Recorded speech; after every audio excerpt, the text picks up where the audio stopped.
حضرت بایزید بستامی رضی اللہ تعالیٰ عنہ جا رہے ہیں، وہاں سے کتا آ رہا ہے. کتنی بڑی شان کے مالک، سلطان العارفین، عارفوں کے سلطان، عارفوں کے بادشاہ، اللہ والوں کے بادشاہ. عارف یعنی خدا کو پہچاننے والا، ان سب کے بادشاہ سلطان العارفین حضرت بایزید بستامی رضی اللہ تعالیٰ عنہ جا رہے ہیں. سامنے سے کتا آ رہا ہے تو حضرت بایزید بستامی رضی اللہ تعالیٰ عنہ اپنے کپڑوں کو سمیٹ لیتے ہیں. سمیٹنے کے بعد کتا وہیں پر کھڑے ہوتا ہے. اللہ زبان دیتا ہے تو کتا کہتا ہے اے بایزید کپڑوں کو کیوں سمیٹتا ہے، کپڑوں کو کیوں سمیٹتا ہے؟ تو بایزید بستامی رضی اللہ عنہ فرماتے ہیں تیرا لعاب، تیرا تھوک لگ جائے گا تو کپڑے ناپاک ہو جائیں گے.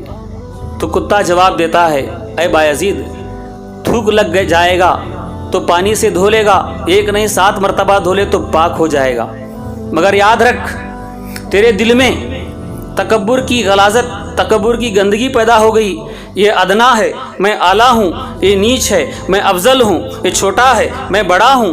یہ بڑائی، تکبر، گھمنڈی، عجب، ریا، اس کی غلاظت تیرے دل میں گندگی پیدا ہو گئی تو 7 سمندر کے پانی سے بھی پاک نہیں ہوتی.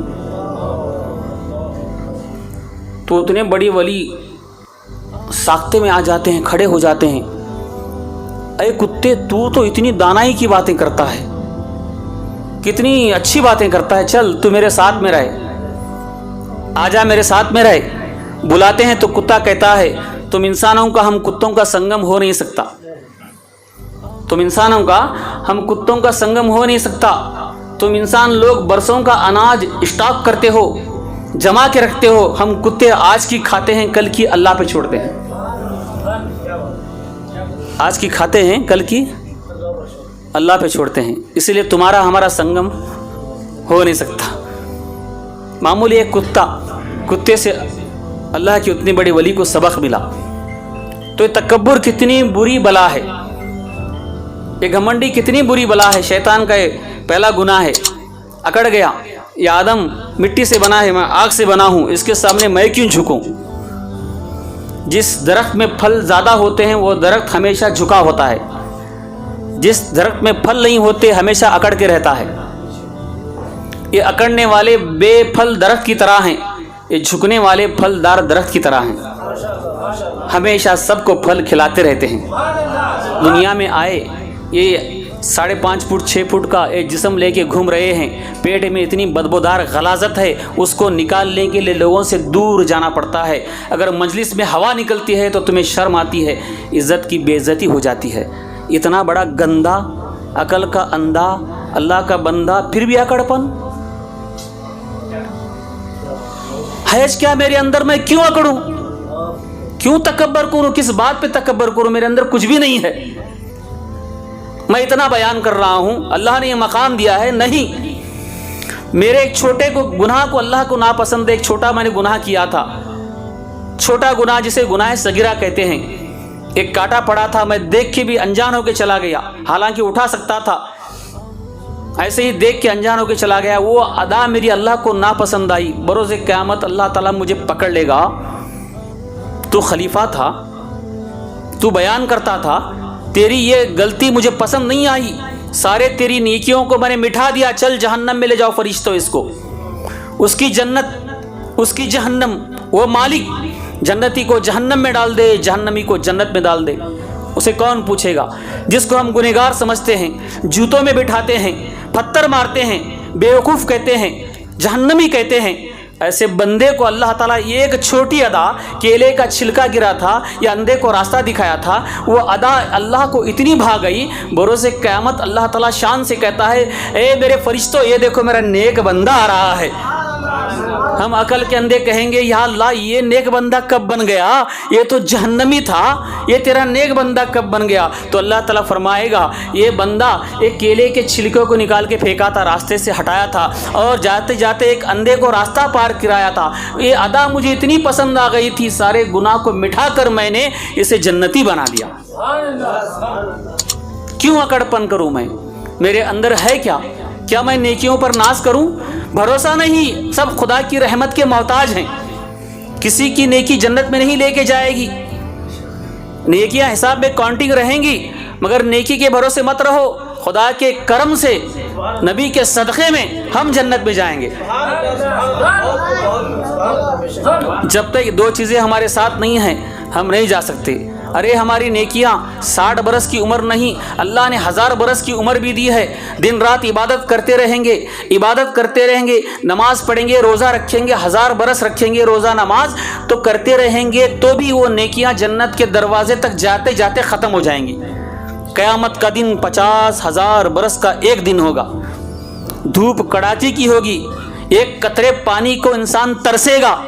اب آپ بیٹھے ہیں، فین بند ہے، گرمی ہو رہی ہے، پسینہ نکل رہا ہے، تو وہاں کا عالم کیا ہوگا؟ سوا نیزے پر سورج رہے گا، اس وقت ہماری حالت کیا ہوگی؟ کتنا ترسیں گے۔ ایک گلاس پانی مانگیں گے تو فرشتے کہیں گے لا نیکیاں 1 سال کی، پانی کے لیے بندہ دے دے گا تو 1 سال کی نیکیاں کم ہوں گئی۔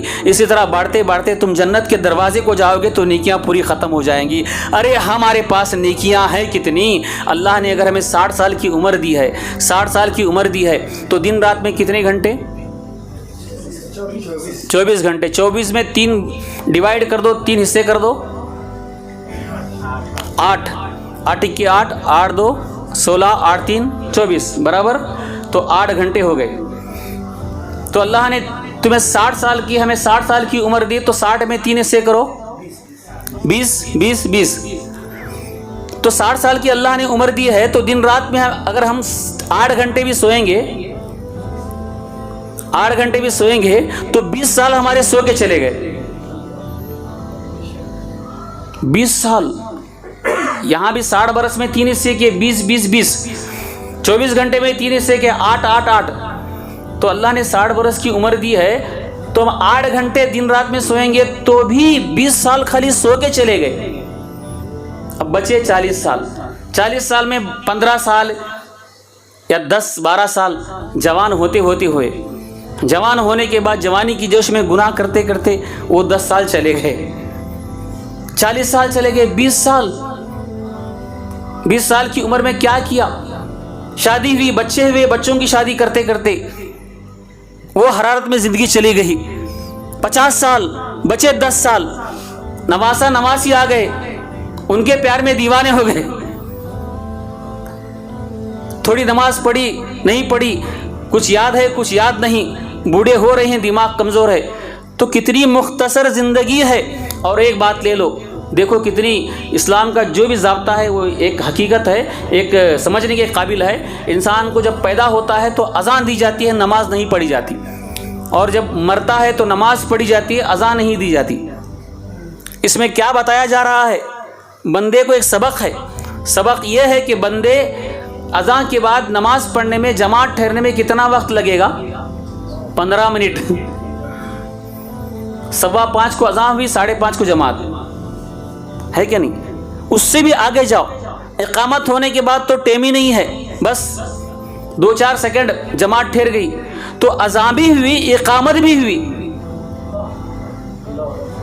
اب نماز پڑھنا باقی۔ تو پتہ چلا 60-70 کی زندگی سمجھ کے بیٹھنے والوں، ہماری زندگی اتنی بڑی نہیں ہے۔ اذان اور اقامت کے بیچ میں جتنا ٹائم ہے، یا اقامت اور جماعت کے بیچ میں جتنا ٹائم ہے، اتنی زندگی ہے، بہت مختصر۔ سمجھو، ہم ٹائم پاس کرنے کے لیے گیم کھیلتے ہیں، ٹائم پاس کرنے کے لیے کرکٹ کھیلتے ہیں، ٹائم پاس کرنے کے لیے نہ جانے کیا کیا کھیلتے ہیں۔ کیوں ٹائم پاس کر رہا تھا؟ ٹائم ہے کہاں پاس کرنے کے لیے؟